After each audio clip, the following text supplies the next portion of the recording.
mati ditabrak mobil. Gadis di sebelah perlahan-lahan memegangnya. Ia mulai mengatakan mantra, berharap anjing ini bisa hidup lagi. Tidak lama kemudian, anjing benaran membuka matanya dan menjilati sang gadis dengan ramah. Ia bisa menghidupkan kembali yang sudah tiada. Bukan karena dia adalah Tuhan. Ia bertemu dengan Tuhan. Saat itu ia mengangkat burung kecil yang mati. Ia berharap burung itu bisa terbang kembali. Saat itu tiba-tiba muncul angin aneh. Dan muncul bayangan seseorang. Tuhan yang muncul. Burung kecil pun hidup kembali. Tapi yang anehnya adalah, selain anak gadis itu, tidak ada yang melihat hal itu. Di malam hari ia menceritakan hal itu kepada ibunya. Bahkan mengatakan Tuhan berkata kepadanya, tidak lama kemudian dia akan naik ke surga. Ibunya pun kaget. Orang yang hidup bagaimana bisa naik ke surga? Ia pun langsung menidurkan anaknya. Tapi di tengah malam ia demam. Setelah dokter memeriksanya, ini adalah demam biasa.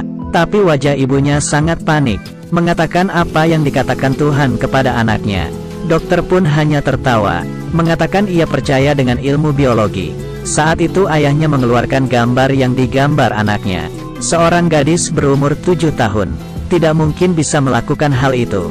Apakah dia benar-benar melihatnya? Keesokannya sang gadis mengeluarkan sebuah gambar, yaitu teman baiknya yang sedang bermain bola basket. Tapi temannya itu lumpuh, selalu berada di atas kursi roda. Bagaimana mungkin bisa bermain basket? Tapi sang gadis mengatakan, ini belum tentu. Ia memegang kedua tangan temannya dan mengucapkan mantra. Tidak sampai setengah hari, di saat temannya pergi ke dokter untuk perawatan, tiba-tiba ia bisa benaran berdiri. Dokter yang melihatnya pun kaget. Selain Tuhan, tidak ada yang bisa menjelaskan hal ini. Berbagai orang yang Said pun datang ke rumah untuk mencarinya, berharap ia mengulurkan tangannya. Sang gadis yang baik hati ingin keluar rumah, tapi ayahnya menahannya. Bila ia menyembuhkan salah satu orang, maka kehidupannya yang damai juga akan dihancurkan. Sang gadis pun kembali ke kamar, tapi melihat tatapan orang dari luar jendelanya. Dia pun tidak bisa mengabainya. Ia memegang salah satu tangan orang yang sakit dan mengucapkan mantra. Wanita itu pun mukanya mulai cerah. Tidak lama kemudian ia mulai menjadi sehat. Ia tahu, penyakit di dalam tubuhnya mulai hilang. Sang wanita pun sangat senang dan memeluk erat si gadis. Sang gadis merasakan kebaikan yang ia lakukan, pun mulai menyembuhkan yang lainnya. Mata gadis ini berwarna putih. Ia membuka kacamata hitamnya. Mata yang awalnya putih sekarang muncul hitamnya. Ia sangat senang dan langsung memeluk ibunya. Ini adalah hal pertama yang dilihatnya. Dan yang menolongnya adalah gadis kecil di depannya. Tidak ada yang melihat. Di balik sang gadis, ada seorang pria yang tembus bayangan. Itulah wujud aslinya. Dan si gadis adalah orang yang terpilih. Ia sangat senang untuk menolong orang lain. Tapi dengan tindakan ini, menguras banyak tenaga. Ia berjalan beberapa langkah dan jatuh pingsan. Hasil pengecekan dokter membuat semua orang sedih. Ia menderita kanker otak. Sekarang satu-satunya yang bisa lakukan adalah memperpanjang kehidupannya. Sekeluarga stres. Mereka tidak bisa percaya dengan hal ini.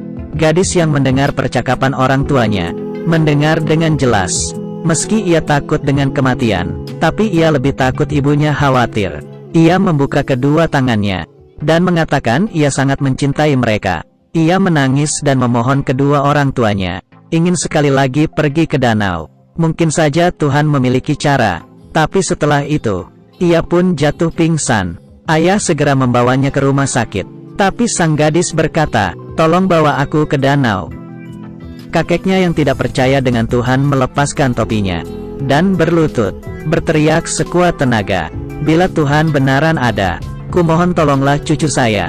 Tolong jangan bawa dia pergi dari sisiku. Tapi di sini semuanya diam. Sama sekali tidak ada respon. Setelah kakek pulang ke rumah, orang yang diselamatkan sang gadis. Mereka ingin membawa keluar ia dari rumah sakit dan memenuhi keinginan terakhirnya. Ini adalah rencana mereka. Tujuannya adalah gadis yang sakit parah di atas kasur. Kakeknya sedang merawatnya. Kemudian sang kakak masuk ke kamar dan menggendong sang gadis ke kursi roda. Di luar kamar pasien, tim yang bertugas untuk menarik perhatian juga tidak mudah. Ia menutup kedua matanya dan mulai berakting. Sang kakak menggunakan kesempatan itu untuk membawa keluar sang gadis. Setelah berhasil, mereka tersenyum dan meninggalkan tempat. Tapi hari itu tiba-tiba hujan deras turun. Wartawan yang di luar menyadari mereka, seperti serigala liar yang kelaparan. Demi mendapatkan berita langsung mengejarnya. Polisi menyadari sang kakek yang ingin melindungi mereka, pun menghalangi mobil polisi. Sang kakak yang berhasil bertemu dengan masalah lagi. Ia menggunakan seluruh tenaganya untuk menggeser pohon. Di saat itu, orang-orang yang pernah ditolong sang gadis pun muncul. Mereka bergantian menggendong sang gadis. Meski di depan ada rintangan, mereka pantang mundur. Semuanya sampai di sebelah danau.